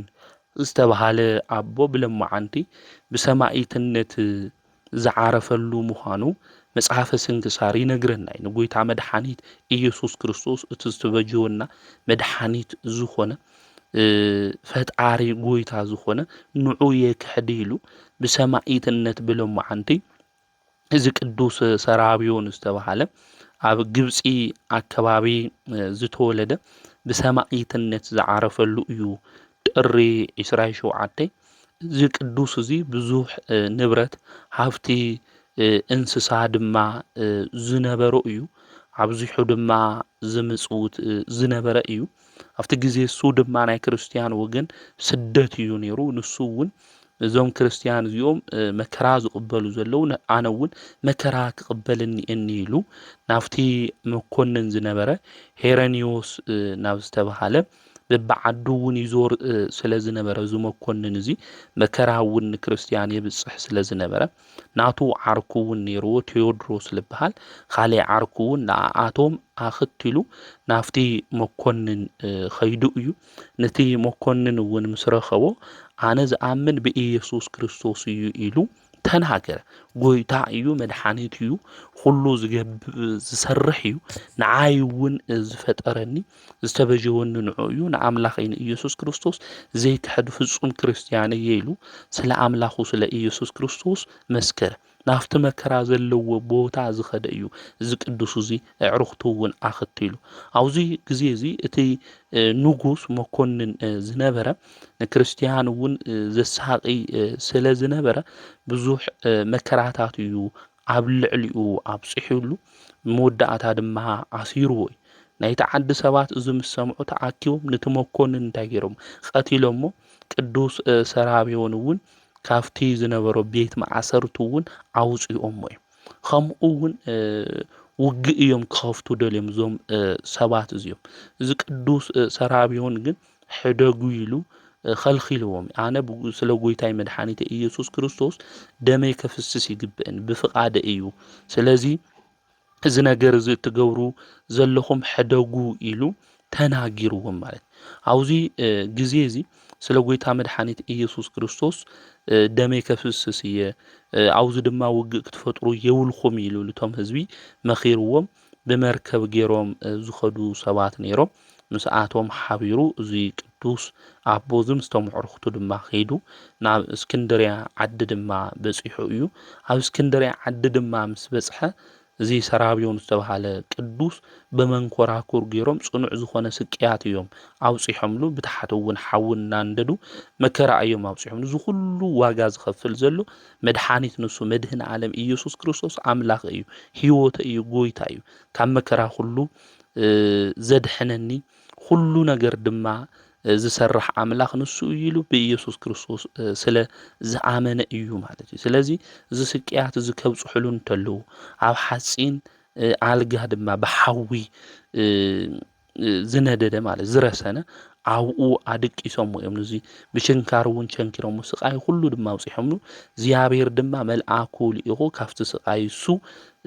ንክድሕን እዚ ስቃይ እዚ ንዘብጽሑ ሰባት ድማ ንክቀስፎም እግዚአብሔር ንመልአኩ ልኢኹ እዩ ድሕርዚ ኣብ ዕንጨት እዩ ተሰቂሉ ነይሩ እዚ ቅዱስ ኣቦዚ እግዚአብሔር መልአኩ ልኢኹ ካብቲ ዝተሰቀሎ ንሱ ወሪዱ እቲ መኮንን ኣብኡ ኣሲሩ እንታይ ገይርዎ እቲ መልአክ እሱ ሰቂልዎ ማለት እዩ እዚ ዝኸበረ ሰራብዮን ዝተባሃለ ቅዱስ ሕያው እግዚአብሔር ከምዚ ይብል ኢሉ ንኡ ነቲ መኮንን ተናጊርዎ ብኢየሱስ ክርስቶስ ሹም ዝተኣሰሩ እስካብ ዝወፁ ሞትኻ ፍጻሜ ካብዚ እዩ ዝኾን ኣብዚ ዕንጨት እዚ እዩ ዝኾን ካብዚ ዕንጨት እዚ እውን የትወርዲ ኢሉ ተናጊርዎ እዩ ንሕና እውን እስካብ ንሞት ትእዛዝ ሁሉ እስካብ ዝፍጸም ካብ እስር ቤት እውን ቶም ተኣሰሩ እስካብ ዝወፁ ንስኻው ኢኻ ተኣሲርካ ኣብዛ ዕንጨት እዚኣ ኮይንካ ኣይትወርዲ ኢሉ ተናጊርዎ ብዚ ግዜ እዚ ኩሎም ተኣሲሮም ዝነበሩ ሰባት ወፂኦም ብትእዛዙ ድማ ብሰይፊ ተቆሪጾም እዮም ክሳዶም ናይ ሰማዕትነት ኣክሊል እውን ተቀቢሎም እዮም ቁጽሮም እውን 540 ነብሱ እዮም ነይሮም ድሕርዚ ዝኸበረ ሰራብዮን ናብ ዓዱ ወሲዶም ከሳቂዎ እዮም ደልዮም ድሕርዚ ብሰይፊ ኣብ መወዳእታ ክሳዱ ንክቆርጽዎ እዩ እቲ መኮንን እውን ኣዚዙ ድሕርዚ ብመርከብ ገይሮም ክኸዱ እንተለዉ ለይቲ ኣብ ሓደ ወደብ እዮም ደቂሶም ኣብኡ ምስ ደቀሱ ናይ እግዚአብሔር ፍቃድ ኮይኑ ቅዱስ ሰራብዮን ናፍቲ ዓዱ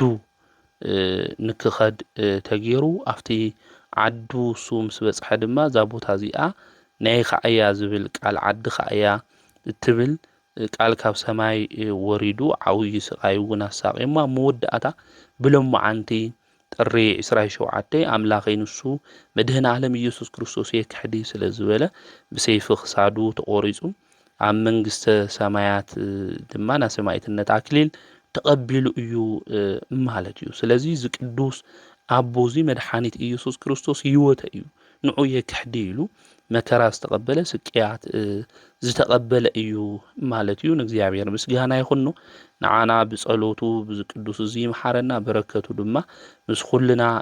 ንዘለዓለም ይኹን ከምኡ እውን ብሎም መዓንቲ ናይ ቅዱስ ጳውሎስ ደቀ መዝሙር ዝነበረ ቅዱስ ጢሞቴዎስ ሐዋርያ ፍልሰተ ስጋሁ ምዃኑ ቤተ ክርስቲያን ትነግረና ተርድእና እያ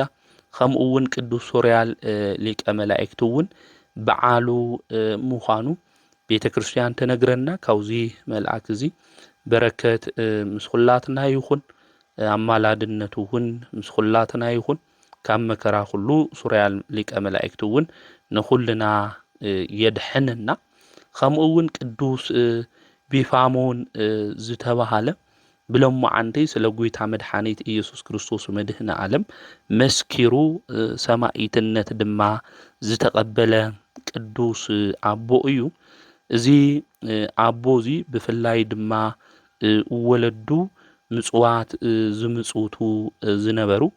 ዝኸበሩ ወለዲ እዮም ነይሮሞ ሽሙ ናይ ኣቦ ኣንስጣስዮስ ይበሃል ኣዲኡ ድማ ሱሱና እያ ትበሃል ፍጹም ክርስቲያን ዝነበሩ ናይ ጎይታ መድኃኒት ኢየሱስ ክርስቶስ ከምኡ እውን ናይ ቤትና ናይ ድንግል ማርያም ናይ ዝኸበሩ ሰማዕታት ኩሎም በዓላት ዝገብሩ ንድኻታት ከምኡ እውን ንምስኪናት ድማ ዝምጽውቱ ዝነበሩ በዓል ድማ ዘኽብሩ ዝነበሩ ኣውሲም ኣብ ዝበሃል ኣብ ምስር ኣከባቢ ዓዲ ኣውሲም ኣብ ዝበሃል ዝነበሩ እዮም። እዚ ውላድ እዚ ድማ ኣምላኽ ቅዱስ እግዚኣብሔር ዝተባረኸ ውላድ ሂብዎም ብጽቡቕ ስራሕ ድማ ንክዓቢ ብትሩፋት ስራሕ እውን ንክዓቢ እዮም ገይሮሞ። ወዲ 9 ዓመት ምስ ኮነ ድማ እግዚኣብሔር ዝፈርህ ሓደ ቀሺ ንካምህሮ ድማ ገይሮም ጥበብም ጽሕፈትም ተግሳጽን ተማሂሩ ናይ ቤተ ክርስቲያን መጻሕፍቲ እውን ኣጽኒዑ ቤተ ክርስቲያን ኩሉ ሻዕ ድማ ዘግልግል ከምኡ እውን ብጾምን ብጸሎትን ድማ ዝጋደል ዝነበረ እዩ። ብኢዱ ድማ ብዙሕ ተኣምራት ድንቂ ዝኾኑ ተኣምራት ይገብር ነይሩ እዩ። ንዝሓምሙ ቁስልን ዘለዎም ሰባት እውን ንክፍወሱ ብጎይታ ብኢየሱስ ክርስቶስ ሹም ዝገብር ዝነበረ ጸጋ መንፈስ ቅዱስ እውን ኣብ ልዕሊኡ ዝነበረው ቅዱስ ኣቦ እዩ ማለት እዩ። ሓደ እዋን ምጽዋት ዝልምን ሰብ ናብኡ መጽኡ ኢዱ ክዝርግሕ እንተሎ ካብ ደዌኡ ካብቲ ዝነበረው ሕማም ሕዋሳቱ ሁሉ ከም ዝደሓነ እዩ ዝነግረና መጽሓፈ ስንክሳር። ከምኡ እውን ኩሉ ሻዕ ናይ ልበ ኣምላክ ዳዊት መዝሙር እዩ ዝዝምር ነይሩ። ብሂወት ዘመንና ጸሎት ክንጽሊ እንተለና ውዳሴ ማርያም ዝጸለና ዓቕሚ ዘለና ዝበርታዕና ናይ መዝሙረ ዳዊት ክነንብብ እዩ ዝግበአና። ካብ ብዙሕ ነገር ካብ መከራ ካብ ፈተና ካብ ሕማም ሁሉ ዘድሕነና ስለ ዝኾነ እዚ መጽሓፍ እዚ ክንጽልዮ ክነንብቦ እዩ ዝግበአና። ስለዚ እዚ ኣቦ እዚ ኩሉ ሻዕ ዳዊት ዝደግም ወይ ከዓ ናይ ዳዊት መዝሙር እና ዘመረ ዘምስግን ዝነበረ እዩ። ሓደ እዋን ጋኔን ወይ ከዓ ሰይጣን ናብ መሬት ለውድቆ ሰብ ነይሩ ማለት እዩ እና ናይ ልበ ኣምላክ ዳዊት መዝሙር ክዝምር እንተሎ ንእግዚኣብሔር ሰብ ሕደገና ክተጥፈአና ደመጺኻ ኢሎም ኣጋንንቲ ተናጊሮም እዮም። ኣብ ልዕሊ እቲ ኣጋንንቲ ናብ መሬት ለውድቆ ዝነበረ ዝሕሞ ዝነበረ ሰብ ብጎይታ ብኢየሱስ ክርስቶስ ጸልዩ ቶም ኣጋንንቲ ካብ ልዕሊኡ ንክወፁ ክኢሎም እዮም። እቲ መምህሩ ድማ ዝተመልኪቱ ነቲ ቅዱስ ኣቦሱ ዝነበሮ ኣኽብሮት ወሲኹ እዩ። እግዚኣብሔር ኣብ ልዕሊኡ ድማ ድንቂ ዝኾነ ስራሕ ከም ዝሰርሕ መምህሩ እውን ተመልኪቱ እዩ እና ጎይታ መድሓኒት ኢየሱስ ክርስቶስ እውን ሓይሉ ኣብ ልዕሊ እዚ ቅዱስ እዚ ዝገልጽ ዝነበረ መላእክቲ እውን መጺኦም ይግለጹሉ እውን ነይሮም። ከምኡ እውን ወላዲት ኣምላክ ቅድስተ ቅዱሳን ድንግል ማርያም እውን መጺኣ ተጸናዕንዖ ነይራ እያ ማለት እዩ። ምስ መምህሩ 8 ዓመት እውን ተቐሚጡ እዩ ማለት እዩ። ድሕሪ እዚ መንፈሳዊ ተጋድሎ ኣብርቲዑ ኣብ ሰሙን 1 ድማ ዝበልዕ እዩ ነይሩ። ወለዱ እውን ሓዳር ንክገብር ሓቲቶሞ ነይሮም። ንሱ ግን ብዝሓላፍ ዓለም እዚ ምስ ሰበይቲ ክነብር ይግብአኒ ኢሉ ድሌቱ ሁሉ ገዲፉ ክምንን ሃም ልደሊ ለወለዱ ነጊርዎም። ወለዱ እውን እሺ ኢሎም ተሓጒሶም እዮም ማለት እዩ። ወለዱ ምስ ዓረፉ ብፍላይ ኣቡኡ ምስ ዓረፈ ንዝነበሮ ሃፍቲ ንብረት ሁሉ ንድኻታት እዩ መጽዊቱ ንድኻታት እውን እዩ ሂቡ። እዚ ኣቦ እዚ ኣብዚሑ ድማ ንቤተ ክርስቲያን የግልግል ነይሩ። ከም ዝተጸመደ ብዕራይ ኮይኑ ንቤተ ክርስቲያን ዘግልግል እዩ ነይሩ። ዝኸበረ ወንጌል ትእዛዛት እውን ዝፍጽም እዩ ነይሩ እዚ ኣቦ እዚ። ብድሕሪ እዚ ኣብቲ ግዜ እሱ ናብ ፋርስ ሰባት ብሮም ሰባት ውግእ እዩ ነይሩ። ኣብቲ ግዜ እሱ ናይ ሮም ንጉስ ብጦርነት ሞይቱ መንግስቲ ዝሕዝ ንጉስ እውን የነበረ ድሓረ መንግስቱ ኮይኑ ዝመጻ ኣብ ግብጺ ዓዲ ዝነበረ ልቡ ደንዳና ዝነበረ ኣግራጳዳ ዝተባሃለ ሰይጣን ዝሓደሮ ኣጣል እውን ዝሕሉ ዝነበረ እዩ። ሓደ እዋን እውን 2 ሸምባቆ ኣምጺኡ ክፋጺ እንተሎ ኣብዚ ግዜ እዚ ጓል ንጉስ ተመልኪታ ሪኣቶ ክትምርዖ እውን ደልያ ሰይጣን እውን ኣብ ልባ ሓዲሩ ናይ ዝሙት መንፈስ ድሌት እውን ወሲኽላ እዩ። ብድሕሪኡ እውን ምስ ተመርዓወቶ ዲዮቅልጥያኖስ ኢላ ሹም መውጽኣትሉ ታንእሽተይ ሓፍታ እውን መክሲሚያኖስ ዝበሃል እቲዋ ተሞሪዓ ልብሰ መንግስቲ እውን ኣልቢሳትዋ። መክሲሚያኖስ እና ዲዮቅልጥያኖስ በአንጾኪያና ብሮማ ድማ እንታይ ኮይኖም ነጊሶም ማለት እዩ። እዞም 2 ሰባት እዚኦም ምስ ነገሱ ሰይጣን እውን ተገሊጹሎም እዩ። أو أبلع زين دك أنستيو زين نازم فقري بلبن كوسخ غيره زنقسخكم أنا إيه تأزازيون نايفصمو خمؤون بورقي ناببري غيرهم مثلي سرحون أعمالكتون سوء يلو تناغيروهم እዩ ኣብዚ ግዜ እዚ ኣጵሎንና ኣርዳሚስ ኢልኩም ፀውዕዎም ኢሉ ልቶም ኣማልክት ዓዚዝዎም ከም ዝተኣዘዝዎ እውን ገይሮም ቤተ ክርስቲያን ንክዕጾ ኣብያተ ጣዖት ድማ ንክኽፈት ንኣማልክት ዘይሰግዱ ድማ ጽኑዕ ዝኾነ ስቅያት ንከሳቅዩ ርእሶም እውን ብሰይፍ ንክቁረጹ እዩ ሰይጣን ኣዚዝዎም እዞም ዲዮቅልጥያኖስና መክሲሚያኖስ እውን ሰሚዖም ንዑ ሰጊዶምሉ ተኣዚዞም ኩሉ ነገር እውን ገይሮም እዮም ከምኡ እውን ኣብ ግብጺ ኣብ ካልኦት ቦታታት እውን ሄሮኒዮስና ኣርያኒዮስ ዝበሃሉ ክልተ መኳንንቲ ሸይሞም እዮም ንጣዖት ዘይሰግድ ሰብ ድማ ንከሳቅዩ ትእዛዝ ተዋሂብዎም እዚ ዝኸበረ ኣቦ ድማ እዚ ነገር እዚ ምስ ሰምዐ ብጣዕሚ ሓዚኑ ፈታዊኡ ዝነበረ ቴዎድሮስ ፀዊዑ ብጎይታ ብኢየሱስ ክርስቶስ ደምና ክነፍስስ እኒአና መከራ ክንቅበል እኒአና ኢሎም ተነጋጊሮም ብሓደ እውን ጸልዮም ኸዱ እዚ ዝኸበረ ኣቦ ጽቡቕ ስራሕ እውን ኣብዚሑ ዝሰርሕ ስለ ዝነበረ እቲ ወረ እውን ብንጉስ መክሲሚያኖስ ተሰሚዑ እዩ እዚ ከሓዲ እዚ ድማ ፀዊዑ ኣምጺኡዎ እዩ ንኣማልክቲ እውን ንጣዖት ስገድ ኢልዎ እዚ ኣቦ እዚ ምስ መጸ ግን ናይ ንጉስ ትእዛዝ ይቕበል ኢሉ ነቶም ኣማልክቲ ሶም እውን እንታይ ገይርዎም ረጊምዎም እዩ ማለት እዩ ንንኡ እውን እዚ ኣቦ እዚ ተናጊርዎ ኣነ ብሰማይትነት ክሓልፍ እየ ንስኹ እውን ብሰማይትነት ኢኺ ትሞቲ እግዚአብሔር ዘዳለወልና አክሊል ድማ ኒኦ እዩ ኢሉ ተናጊሩ ናገልጋሊኡ ዲዮጋኖስም ነጊርዎ ምስኡ እውን ሒዝዎ ኸይዱ እዩ ድሕሪ እዚ ብዙሕ መከራ ብዙሕ ስቅያት እዩ እዚ ኣቦ እዚ ተቐቢሉ ነቲ ዓርኩ ፈታዊ ቴዎድሮስ እውን ንስኻ እዚ ናይ መከራ ግዜ እዚ ምስ ሓለፈ ኤጲስቆጶስ ክትሽየም ኢኻ ቤተ ክርስቲያን እውን ስርሐለ ኢኻ ኢሉ ሰላምታ ተለዋዊጦም ተሰዓዒሞም እውን ተፈላለዮም እዮም ማለት እዩ ድሕሪ ተወሰነ ግዜ እውን ኣርያኖስ መኮንን ነዚ ኣቦ እዚ መከራ ኣብጽሕሉ እዩ ንጉስ እውን ኣዚዝዎ ስለ ዝነበረ ነገር ግን ኣሲሩ መከራ ብጣዕሚ ብዙሕ ከውጽሕሉ ይደለይ ናቲ ዓዲ ሰባት ይፈትውዎ ስለ ዝነበሩ ነዚ ቅዱስ ኣቦ እዚ ማለት እዩ ድሓር እንታይ እዩ ገይሩ ናብ ካሊእ ንጉስ እዩ ልኢኽዎ ኣርያኖስ እውን ናብ ካሊእ ንጉስ መኮንን ልኢኽዎ ደብዳቤያት ሒዙ መከራ ንከብጽሐሉ ስቅያት እውን ንከብጽሐሉ እንድሕር መስዋዕቲ ዘየቕርብ ኢሉ ኣርያኖስ ናብ ካሊእ መኮንን ልኢኽዎ ዛቦ እዚ ብዙሕ ስቅያት እዩ ተቐቢሉ ተገሪፉ ናብ ሓዊ ውሽጢ ኣትዩ ከምኡ እውን ብፈረስ ጭራ ገይሮም እውን ሙሉእ ከተማ ጎቲቶሞ እዮም ማለት እዩ እንኡ እውን ና ወንጌል ቃል ስለል ተምሃረት ና ወንጌል ቃል እውን ስለል ትፈልጥ ናብ ጉድጓድ ዝኩዓቶ ሓዊ ዝነድድ ነይሩ እዩ ንሳ እውን ጎይታ መድሓኒት ኢየሱስ ክርስቶስ የክሕዲ ኢላቶ ናብኡ እውን እትዮም ናፍቲ ሓዊ ጉድጓድ ውሽጢ ሰማዕትነቱ እውን ተቐቢላ እያ ምስኣ እውን 500 ዝኾኑ ሰባት ሰማዕትነት ተቐቢሎም ምስክርነቶም እውን ፈጺሞም እዮም ማለት እዚ ኣርያኖስ ድማ ናብ መክሲሚያኖስ እዩ ሰዲድዎ መክሲሚያኖስ እውን ከሓዲ ንጉስ ስለ ዝነበረ ችንካር ቸንኪሩ ብዙሓት መከራ እዩ ኣብ ልዕሊኡ ኣብጽሒሉ ንሱ ግን ኣነ ክክሕዲ ይኽእል ኢሉ መከራ ሁሉ እኳ ተበጽሖ ኣምላኽ ቅዱስ እግዚአብሔር ካብ መከራ ሁሉ የድሕኖ እዩ ነይሩ ካብ ናቱ ካብ እግሩ ዝፈሰሰ ደም እውን ካብ ህዝቢ ጠጠው ኢሉ ዝነበረ ለምጻም ዝነበረ ዕውር ዝነበረ ሰብ ዓይኑ እኳ ካብቲ ናይቱ ስቅያት ተውጽሕተሎ ደም ትፈስስ ተሎ ምክንያቱ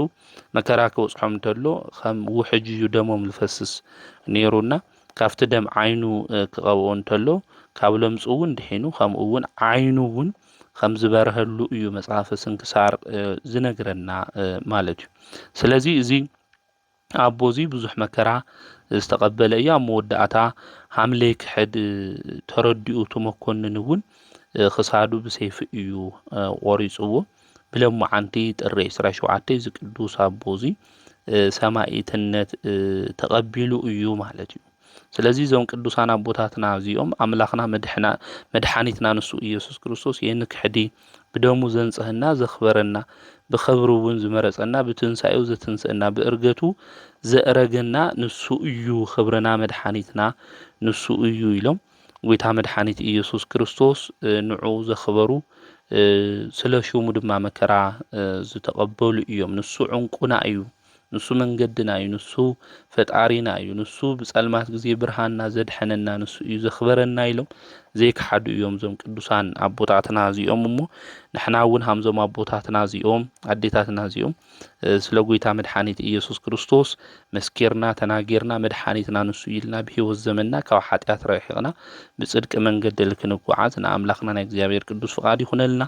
እግዚአብሔር ምስጋና ይኹኖ ካብዚ ቅዱስ አቦዚ ጸሎቱ በረከቱ አማላድነቱ ምስ ኩላትና ንክኾን ንኣምላኽና ናይ እግዚአብሔር ቅዱስ ፍቃድ ይኹነልና። ዘምሃረና ዝገሰጸና ናይ አቦታትና አምላክ ቅዱስ እግዚአብሔር ስሙ ዝተኸበረን ዝተመስገነን ይኹን። ወስብሐት ለእግዚአብሔር ወወላዲቱ ድንግል ወለመስቀሉ ክቡር።